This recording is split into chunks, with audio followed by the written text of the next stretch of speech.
acheté. Ah bah alors c'est Ça tombe bien. Ça tombe bien. Je vais le tester. Voilà.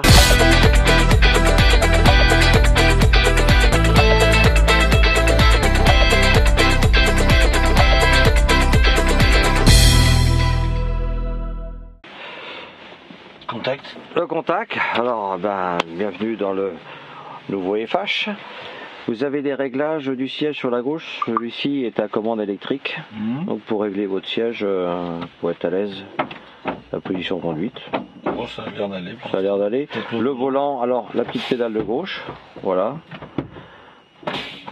Mais par contre, maintenant, vous avez un petit réglage en plus. Rappuyez sur la pédale, mais pas à fond, et vous allez pouvoir jouer avec l'inclinaison de votre volant.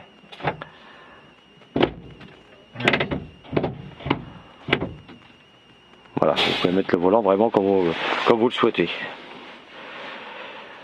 Ensuite, on va le démarrer.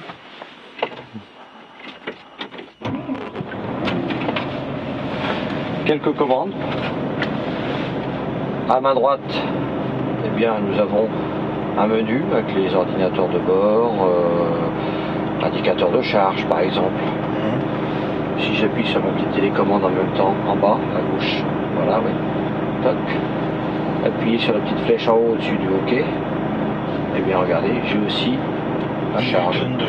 Mais il n'y est pas sur le tracteur, parce que je n'ai pas les informations de la semi-remorque sur ce véhicule. Ah, mais si vous allez passer sur, si vous passez sur les autres véhicules, vous aurez par contre la totale. Parce que là j'ai une vieille semi derrière. Avec une jolie vache, mais dessous c'est pas jeune. Voilà. Ah. Donc très pratique parce que si vous êtes à côté du camion en chargement et autres, bah, vous n'avez pas besoin de revenir à chaque fois ici pour savoir où vous en êtes derrière, quoi. Donc c'est quand même très utile. En même temps, multifonction, hein, à la fois vous pouvez augmenter le régime moteur si vous avez un groupe dessus, arrêter le moteur, etc. Régler les hauteurs de suspension, de quai et autres. Voilà, enfin, vous avez plein. On peut faire tout ça de la télécommande. Tout à fait, ouais, tout à fait. Voilà. En fait, vous n'avez pas besoin de revenir à chaque fois au pied de votre camion, vous pouvez être derrière, vous pilotez, quoi. D'accord. Okay. Voilà. Et si vous l'oubliez, quand vous allez repartir, lui va vous rappeler qu'il manque quelque chose sur le support. Là. Donc bon, je reviens. Donc après, j'ai ici les ordinateurs de bord, consommation, carburant, avec les autonomies, les trajets 1, trajet 2. J'ai ensuite des indicateurs classiques, pression d'alimentation, les niveaux d'huile, etc. Quoi. Voilà, tachygraphe. Je ne sais plus où j'en suis dans mon temps de travail. Je vais monter là-haut, on va voir, donc c'est pas très pratique. Donc du coup ici, ça va être plus facile. Quoi.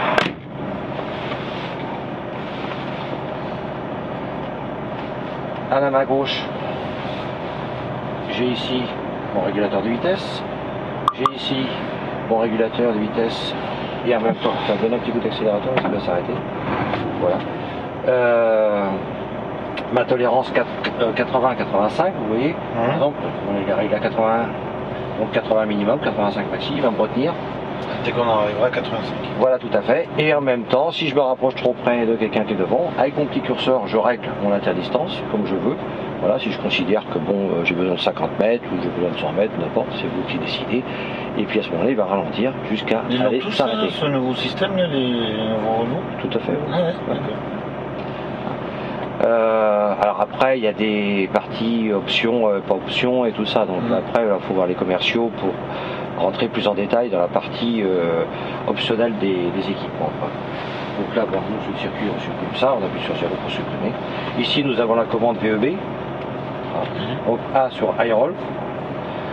Et sur automatique qui, en même temps, lorsque vous êtes sur un circuit, ça vous pourrez le voir sur la route, pour là ici.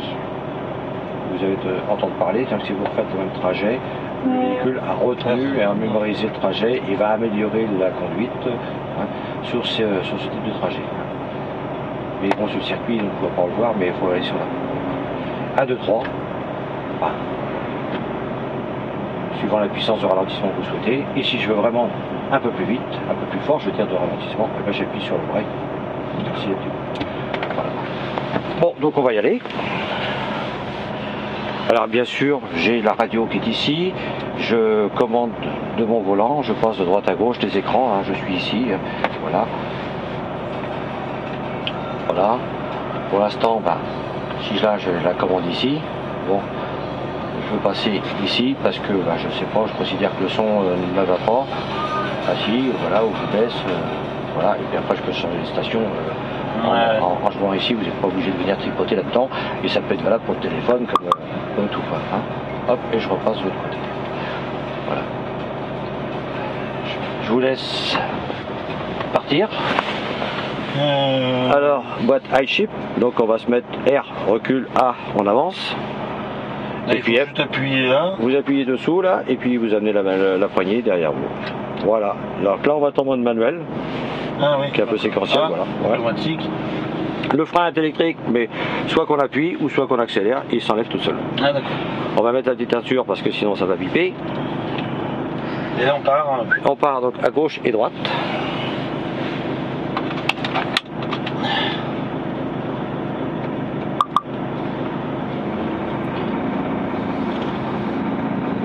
Ah, on va attendre que le bus passe.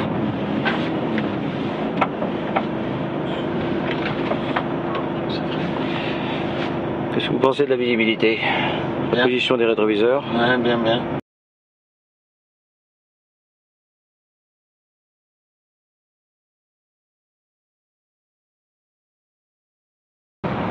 Et après à droite.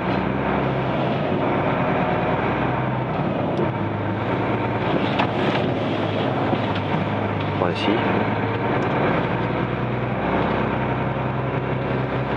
Alors ce véhicule est équipé de l'essieu IFS, roue indépendante, suspension pneumatique bien sûr, hein, indépendante aussi, bien sûr.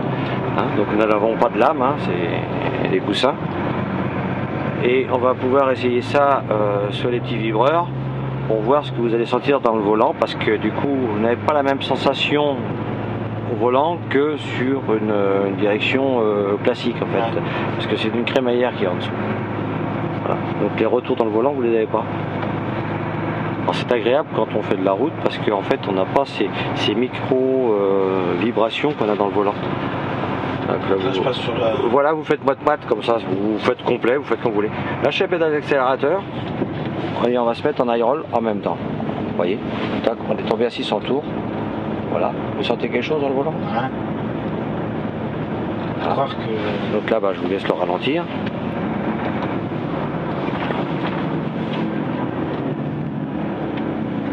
On va prendre à droite.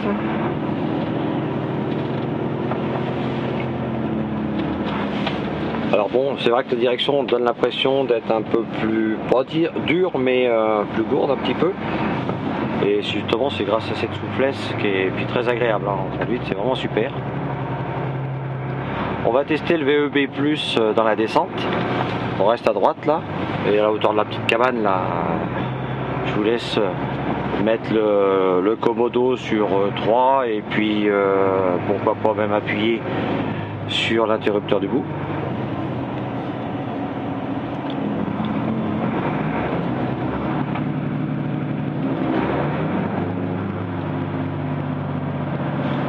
Et là on n'a que le moteur, hein. On n'a pas de ralentisseur additionnel complémentaire, c'est uniquement le moteur qui nous le retient. Bien. Là effectivement ça retient. Ça retient, hein, ça marche bien. Hein. On continue, on suit les petits panneaux Volvo là. Alors cette cabine donc nous offre, alors, normalement on a la priorité, mais je sais pas si ça. Ah ben non, il vient par là, c'est parfait. C'est bon. Une cabine spacieuse, 1 mètre cube de plus. Une grande visibilité avec un tableau de bord plongeant qui nous permet de bien voir aussi dans le petit coin là. Voilà. Un rétroviseur d'angle qui est bien fait. Ici nous avons un témoin, nous allons tourner à gauche là-bas. Dans le cas où il y a quelqu'un dans l'angle mort, si je mets un clignotant à droite, ça va m'informer. Donc en prenant bien large le bitume, normalement ça passe sans passer dans le trou. Voilà.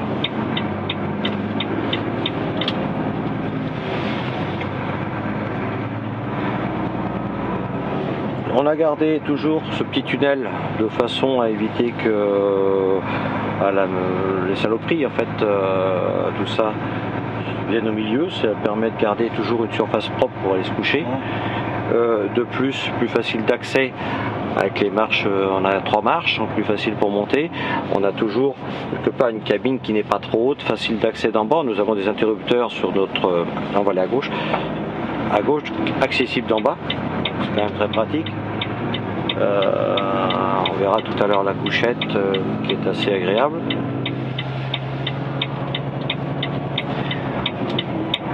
Moteur silencieux, quand même cabine silencieuse. Alors ici, bon, sur le circuit, on est toujours en accélération. Alors évidemment, c'est un petit peu plus bruyant, mais si vous allez sur la route, vous allez voir, on n'entend quasiment pas le moteur.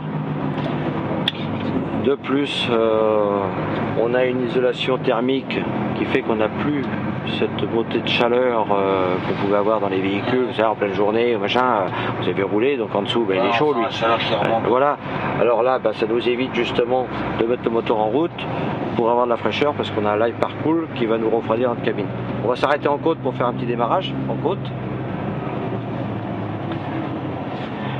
Ce qui fait que ça évite d'avoir, par exemple, dans une activité, être en train de faire tourner un moteur dans une boîte pour avoir un peu de fraîcheur. Le parcours fonctionne uniquement avec les batteries. Voilà. Alors on fait notre démarrage en côte. Eh bien, ouais, ils nous ont volé l'interrupteur pour l'aide à démarrage en côte. Alors bon, bah oui, mais là, le frein de parc, c'est trop facile quand même. Là, on a pris ça à l'auto-école, ça. Eh bien, on va trouver une petite commande, qui est aussi, je dirais, plus pratique d'ailleurs.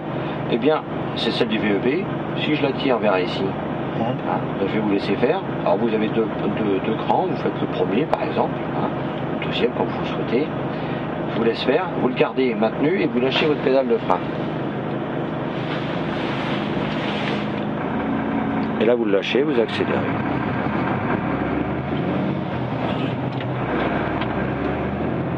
Ce qui fait que pour faire des manœuvres délicates, vis à quai ou autres, bah, c'est plus facile.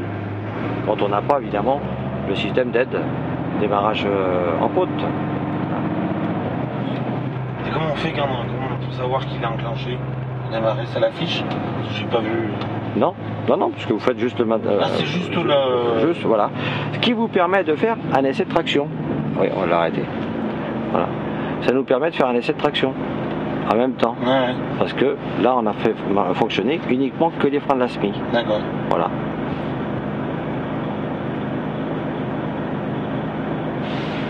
Maintenant, on peut y aller. Mais par contre, ce n'est pas du tout un frein d'alignement. Ouais. Ça ne marche plus là. Voilà. C'est uniquement pour faire l'essai de traction. Alors véhicule qui sera, qui est économique, avec l'IC, mémorisation des circuits, toute cette technologie, donc 5 à 6% de consommation en moins. Donc là on va aller à gauche, attention des verres. Et puis une bonne formation, parce que bon, tout nouveau véhicule nécessite une bonne formation, et avec ça, 10-11% de consommation en moins, quoi. Bon rendement.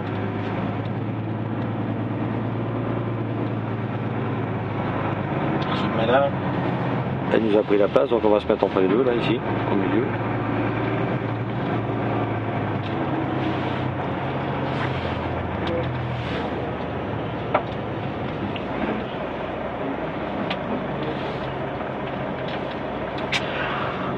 Alors donc vous êtes dans l'activité, dans une activité de... Nous c'est un peu spécial, on fait du transport, on fait des fruits et légumes, surtout légumes, oui. En camion remorque en polybène. D'accord, ok. Donc pour les gros agriculteurs, voilà. Ouais, tout à fait, ouais. Donc camion remorque, en pyrrole et tout ça. Voilà, donc voilà. On est déjà un peu lourd à vide, souvent on roule très lourd. Ouais. Bon, on n'est pas haut, parce que bon, bien sûr. Il y a des bennes qui sont pas très hautes. Voilà. Ok. Vous êtes chef d'entreprise? Non, vous êtes conducteur, vous êtes conducteur, d'accord. On est une petite société, on est 8. Ouais, c'est bien. Voilà, c'est parfait. C'est très bien. Ah. Ok. C'est bien. Eh bien, regardez, même... Là, je voulais voir un peu... Oui, là, voilà, le frigo. Voilà, donc on a le petit frigo, bon bah c'est agréable d'été et autres. Voilà, un coffre. Voilà, bon, j'ai les affaires. Derrière il y a un petit coffre-fort qui nécessite le lever de la couchette, bien sûr. Ah ouais. Voilà. Ici, on peut lever si le gars veut lire. Voilà. Voilà, facile. Là-bas, il a toutes les commandes, il peut ouvrir la vitre, il peut mettre son chauffage à radio, plein d'options, plein de commandes. Bon, bien sûr, debout, il n'y a pas de problème. Ici, il a de l'espace où il peut mettre un ordinateur s'il veut, ou je ne sais quoi. Là-bas, il y a des emplacements pour la télévision au-dessus de votre tête, là. Pour le gars qui veut découcher. Ici, bon, de quoi manger et autres. Voilà. On peut pas le basculer. Non, il reste comme ça, voilà. ouais. Ouais, tout à fait. Ouais. Voilà. Ah, on est bien, hein, sinon. Ben, et puis, regardez. Pratique pour mettre les affaires, les papiers, voilà, son crayon et tout ça, il n'y a rien qui tombe là. Hein, il y a plein de petits rangements, non, mais c'est... Allez voir. Les boutons sont tout de suite accessibles. Ouais. Bon, on va l'arrêter. Faut connaître un peu parce que c'est truffé de boutons, mais... Oui, bien sûr. Allez voir celui qui a la cabine plate. Oui. Aussi. Parce qu'il est intéressé par celui-là. Voilà. Allez le voir, même si vous faites pas un tour avec, mais simplement monter dans la cabine pour voir. Bon. Voilà. Eh bien, je vous remercie. Eh ben, c'est moi. Voilà. Je vous souhaite une bonne journée. Merci. N'oubliez pas votre petit papier. Hop. Voilà. Et tout puis. La sacoche, c'est le plus important. Oui, surtout. Eh ben, bonne fin de journée. Hein. Merci, vous aussi. Bon courage.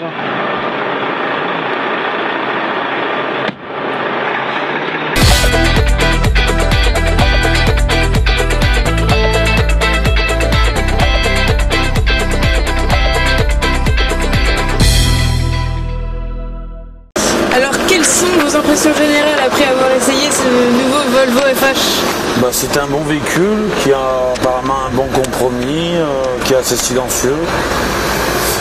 Après, il faudrait l'essayer plus longtemps pour se rendre compte plus de ses qualités. Comment vous êtes-vous senti à l'intérieur de la cabine ? Bien, très bien même. En résumé, quel aspect de ce nouveau Volvo FH vous a particulièrement séduit ? Son concept intérieur qui est bien plus récent que les anciennes cabines Volvo, où c'est quand même beaucoup plus moderne qu'avant. Très bien, merci beaucoup. De rien.